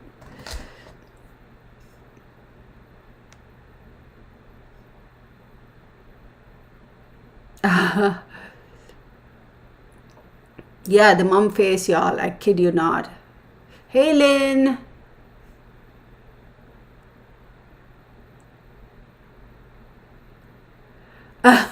He thought he'd stay overnight at his girlfriend. Yeah, I wouldn't. I'd be like, get your butt back home. It's very unfortunate, I mean, girl, let me tell you, I mean, who are we old? But look, let me just say this. This is the one thing I say. So when we would go to school, of course, going to school and studying, if ever your class teacher called you and said, go to the principal's office, oh my God, oh my God, oh my God. It was like not just me, but all of us girls, right? I mean, I studied in a girls' school. We would be like, our faces all ashen. We would be basically all of a sudden, I need to go to the restroom. I need to pee because I'm so nervous, this, that, and the other. And because you're like, oh my God, not only am I being called to the principal's office, which means I have done something terribly wrong, and which means that, whatever. And then you go to the principal's office and the principal's secretary, she says, here is a letter. The principal has asked you to take this letter to your parents, have it signed and bring it back. You're done for, man. You're done. You're toast. You're done. I mean, that day you will take the longest route going back home because A, you don't have the nerve to open the letter, which we didn't, and B, it's like, I don't know what the contents are. The principal has sent a letter. I need to take home and have it signed by my parents and bring it back. And see, at that age, you don't think, it's like panic, right? and then you go home and you're all, and your mom is saying, what's wrong with you today? And then, oh, come in, buddy. And then you say, I don't know, the principal has given a letter. First thing out of mom's mouth is, what did you do? Right?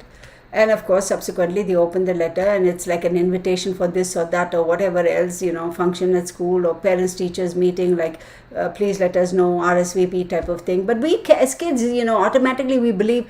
So in a way, that's not necessarily good for your psyche, but in a way, it's like we were terrified because it's like that fear of what did we do wrong kind of a thing. These days, kids don't even care about all that stuff. It's like, oh, let them go. It's okay. It's like, whatever. I can go into a rant on that, but never mind. Oh God, let me tell you. It's knowing that there's the potential for you to get a slap in the back of the head. Oh my God. Okay, y'all. So since I'm not going to read any more for Andrew Gosden, but do you have any questions for me? And please don't ask me to do a reading for certain cases that if I say I don't want to do it, please don't force me. I hope you understand. But do you all have any questions? So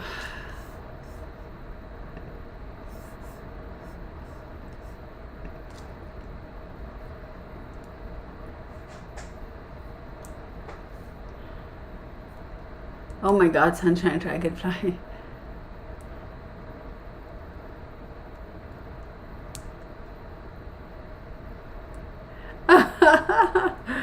Oh my God, it's crazy. All right, y'all. Any particular questions y'all have, or any particular? I know you're all going to say summer wells. I don't want to do it, but any other case that y'all are?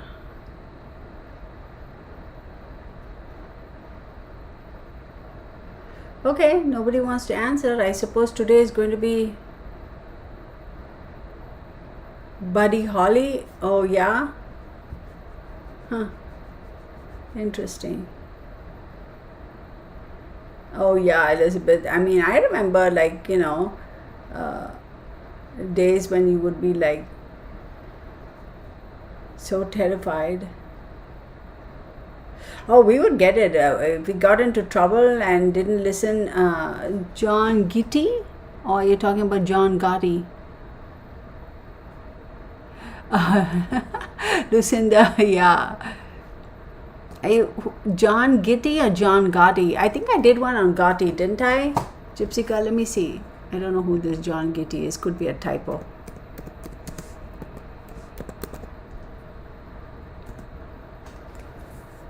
No, it's a typo, I believe. Okay. Okay. Oh, absolutely, Delvin. Lisa Norrell. I don't know who that is. I don't remember her name, but any update about the little girl from San Antonio? I don't know who that is. John Gotti. Yeah. Yeah. I already did a video for him. It was after the Marilyn Monroe's, or was it before Marilyn Monroe's? So let's take a look at this other name, Lisa Norrell. I don't know who Lynn is, but Lisa Norrell. Lisa Norrell.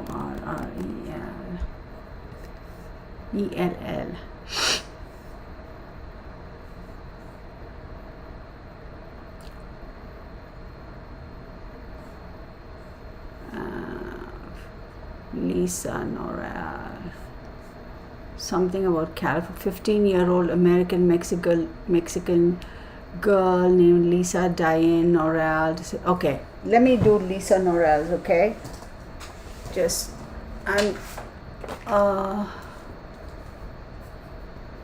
Lisa Diane and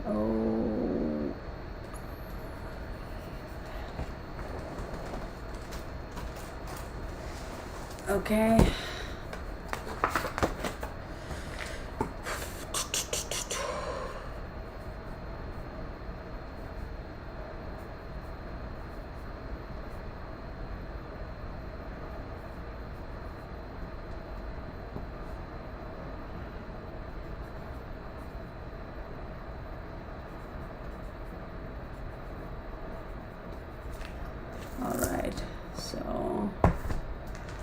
let's see, 2, 27,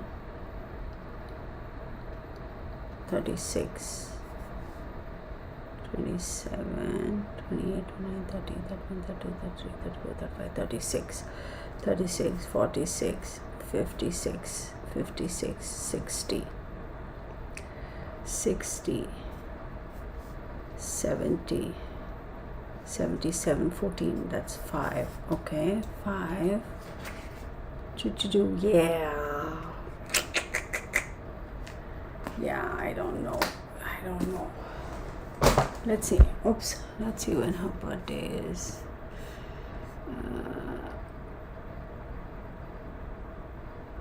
On the Pittsburgh Antioch Highway. I know where that is. Okay, I am not going so Courtney, but I'm not surprised. I know. What? Oh my God. Antioch, yeah.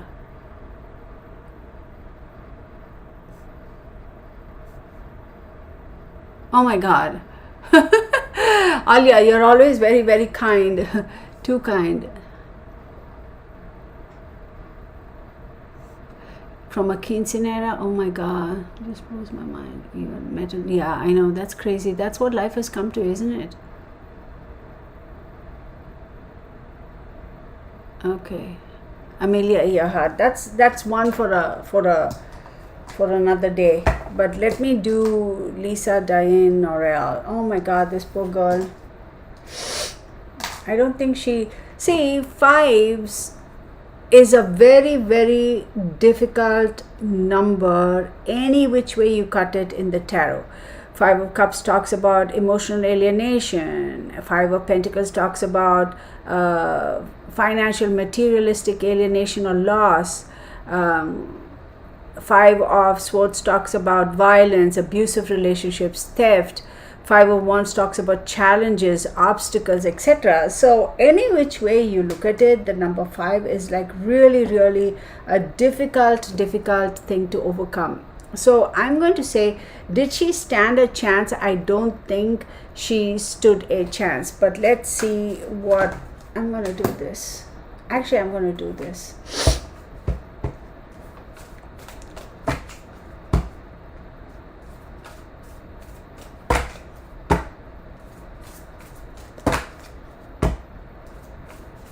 Why was she walking home alone from a quinceanera? 15-year-old girl. Why was she walking home alone?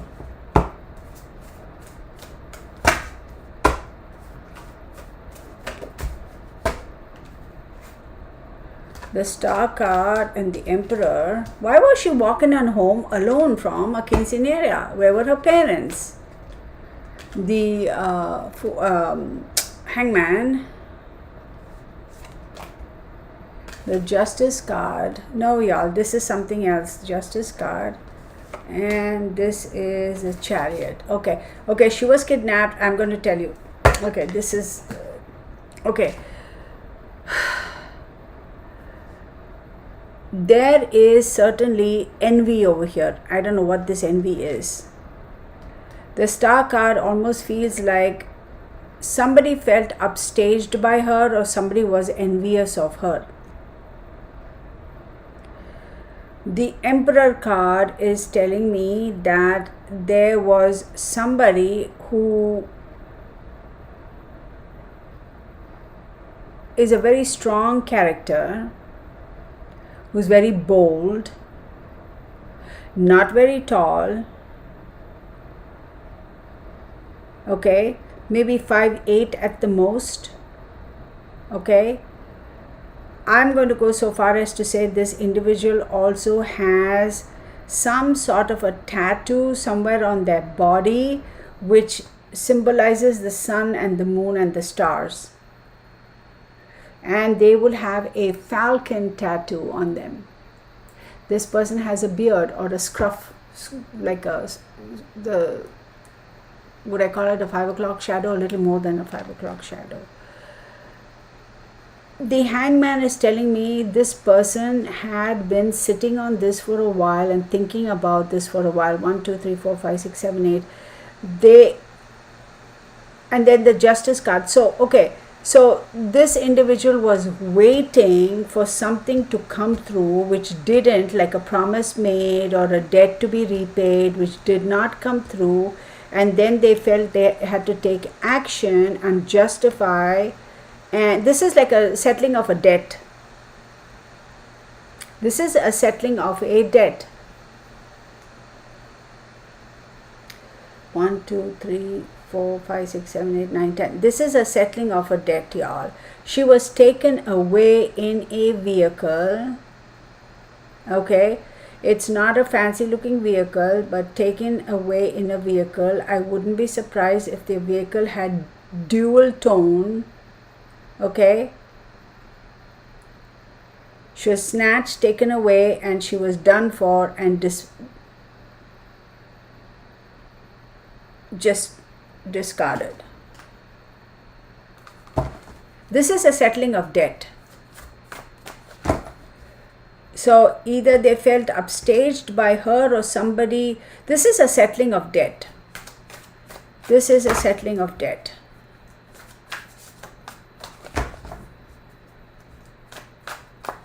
They waited for the right opportunity. They thought about, is this the right action to take? And they were like, you know what? We don't have a choice. This is justified. We have to do it. Something that was supposed to be equalized or paid back or settled did not get settled in time. And I wouldn't be surprised if it has something to do with money. Did somebody owe somebody money? Was a debt to be collected? You promised to do something for us, it didn't come through. That kind of a thing.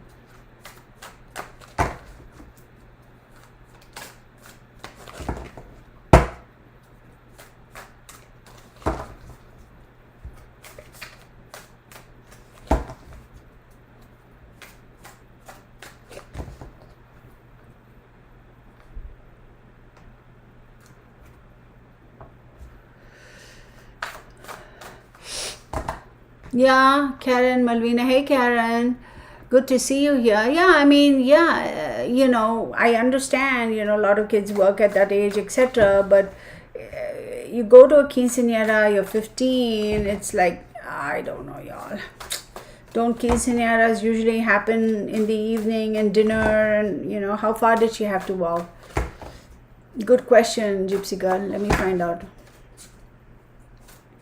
It came out of nowhere for her. She was completely caught off guard. Like, completely. 7 of Cups. Yeah, after a celebration. The Magician card right under the Hangman. Knight of Swords, quick, right under the Justice card. 3 of Cups, again, rejoicing celebration. Page of Cups. There was a younger youth who was lured into, who was used to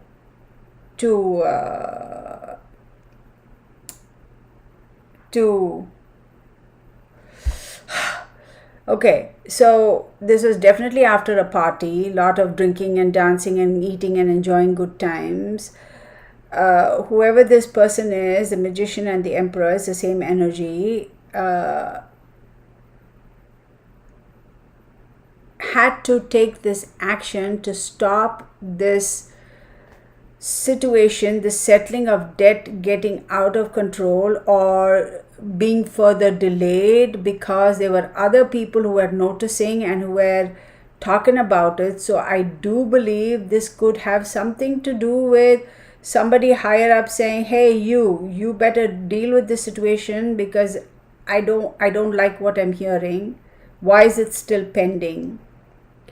Then it was at this quinceañera where she was lured by a younger male to go outside or to do something or walk with her or something, and she was snatched. There is a younger male, a darker individual, a younger male, I want to say not much taller than her peer group, not much older than her. Okay, I'm going to go so far as saying a red shirt, like formally dressed, a red shirt and a bow tie. But the bow tie isn't black. The bow tie is a very, very deep teal that almost looks purplish black. And she was picked up. Queen of Wands, action was taken. Quick action was taken. King of Wands, oh my God. So yes, people are involved in this. People are involved. Her parents know. Her parents have a vague idea as to what really transpired. If not a complete idea, but they're afraid to fess up. Her parents know. And the Emperor pops up again right in the middle. Her parents know exactly what this is about, but they are not going to talk about it. Because they are terrified. This was a collection of debt. Okay, no more. That's disclaimer. These are my observations, my opinions. Please do your own research, do your own due diligence, form your own conclusions, and this is for entertainment purposes only. She was found under some pallets in a landscaping business on the old highway. She had to walk from Antioch to Pittsburgh. She was, okay, quinceanera practice. Yes, this person was at the event.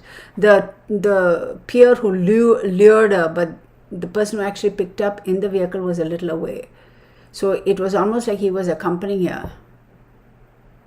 Oh, her mom died? Oh my God. How did her mom die? Somebody tell me, did her mom commit suicide?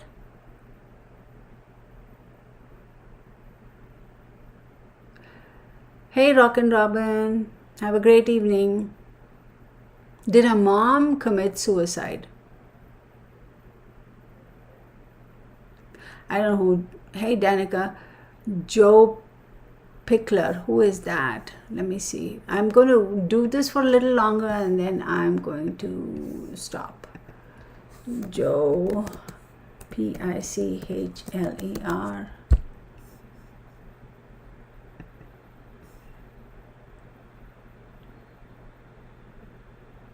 Oh. Oh.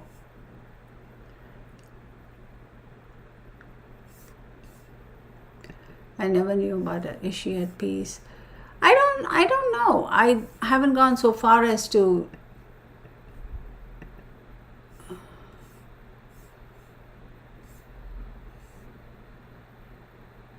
Oh, she had health issues. Okay. Oh yeah. I think I did a brief reading for that child, that little child. They when they relocated from Afghanistan. I hope she's with her mom. Things like that happen. They say the children pay for the sins of their fathers, which is as in whoever. But I wouldn't be surprised if it had something to do with that. I won't do the Joe Pickler or Pitchler, or however you say Pickler, I think. I'll do that maybe for the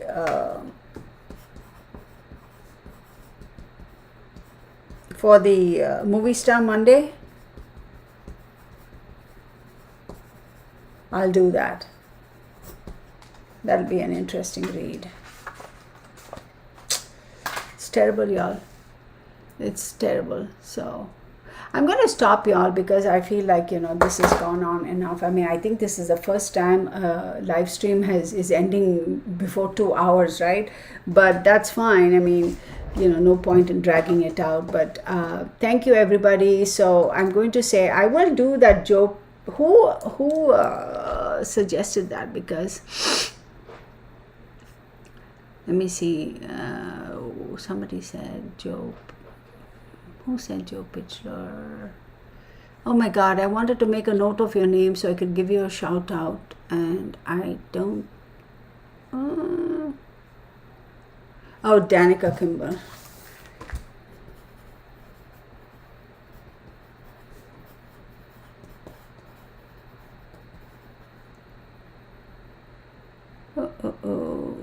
Kimball. Okay, everybody, I know it's terrible, it's just terrible, but I'm going to say a couple of things. So those of you who are wanting to join in on the Zoom tomorrow, please send me an email. I can still send you the invitations. All you need to do is just click on the link and you'll be on. The only thing is you can do it over your phone or your computer, but you should have a camera. I think that's the only thing. Secondly, it's free. There is no payment or membership for that. And for those who are looking to, as I said, you'll get that free reading for a month, week ahead reading. Let me repeat it because I did this way in the beginning and a lot of you have joined much after. It's a very, very simple process. All right. You send me an email. All you need to say is free month ahead reading. Or just send me an email and just put the sign that you want to watch. If you are an Aries, just say Aries in the subject line. That's all I need. But once you send me the email, you also have to go to my website, www.therealtarot1123.com. I will type it here, realtarot1123.com.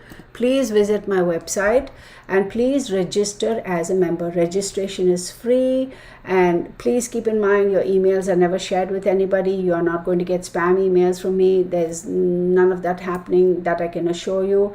If at all you ever get any spam emails that you can trace it back to my website, let me know, because I know how to deal with things like that. It's not going to happen because I don't, and I'm not going to share your information with anybody. Once you register, we will send you an email saying that please click on it to validate your account. And once you validate, your account is all set. Then it pops up on my end as the admin. Then I can go and assign the videos for your sun sign of choice and you can watch it. That's the prerequisite. So send me an email with whichever sign you want, but then go on the website and register. Another thing I want to say is, for those of you who get personal readings from me and who want the Zoom consultation to be recorded, I upload those videos onto my website. Same thing, you have to register as a member. Once you register as a member, then your information pops up and I will assign that video to you and you only, because it is your personal reading and you can go watch it anytime you want. Now, if you don't get the confirmation email for your account confirmation, check your spam folders, because this is a new email. Your computer system may think it is spam and it'll send it straight to junk or spam. But once you respond to it and activate it, then it'll register it as a legitimate email. You get what I'm saying? So please make sure you have to acknowledge the email that I send you to validate your account. Otherwise, it will not pop up on my end and I cannot assign you those videos. So please keep that in mind. And what was I going to say? Again, the membership registration is free, y'all. It's absolutely free.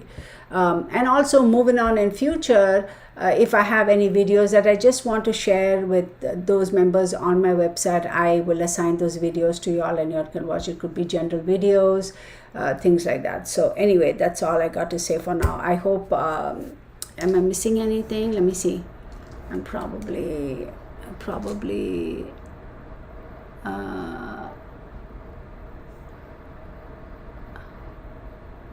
yeah, fibromyalgia is horrible. Oh, thank you. Absolutely.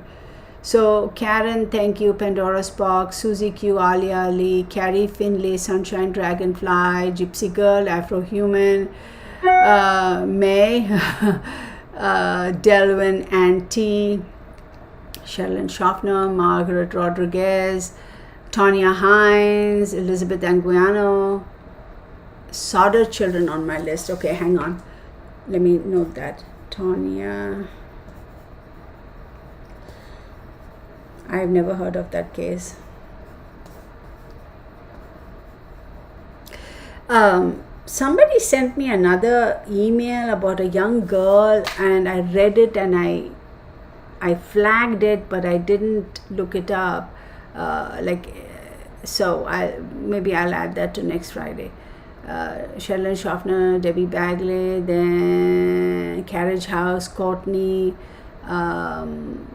Ali Ali, Danica Kimball, Rock and Robin, Susie Q, of course, My Manx, Lucinda, Scout Inquirer, all of y'all, thank you so very much. Oh, I'm sorry. Okay, I am so sorry. Let me give Susie Q a shout out because she's the one who actually wanted me to do Robin Williams. Sorry, Susie. Thank you so much. I didn't know. I don't know about the Soda family. I'll do that. Auntie, thank you. Gypsy Girl, thank you. So I'm going to say thank you, everybody. Thank you. The real family. Blessed be, and see y'all. Oh my goodness. Girl, if I type like this, sorry y'all. See y'all on Zoom. All right. Oh God, I spelled that wrong. Thank you, everybody. Thank you, Gypsy Girl. Appreciate y'all. Oh my goodness. So yeah, I mean, join in tomorrow. I got some subjects which have been suggested, and we can talk about that. And of course, as I said, there's so much more. 11 a.m. Central Standard Time, y'all. So Elizabeth, I don't know if I sent you an invite because I don't know if I have your email address. So send me an email. My email address is therealtarot1123@gmail.com, and I'll send you the invite if you want to join us. So anyway, I'm going to say 10-4. Thank you so much, everybody. See you. Much love to you. Blessed be. And for those of you who have visited for the first time, hope you decide to subscribe. Give me a thumbs up. Hit the bell icon. And of course, leave your comments. I would really appreciate it. I do read them. I may not respond to everything right away, but as and when I have time, I go back and read all the comments, and I do respond. So thank you so very much, everybody. Have a great night. Enjoy Friday night. Thank you for sharing your Friday night with me, everybody. Thank you, Auntie Margaret. Thank you, all of you. I'll see you all tomorrow. Bye for now.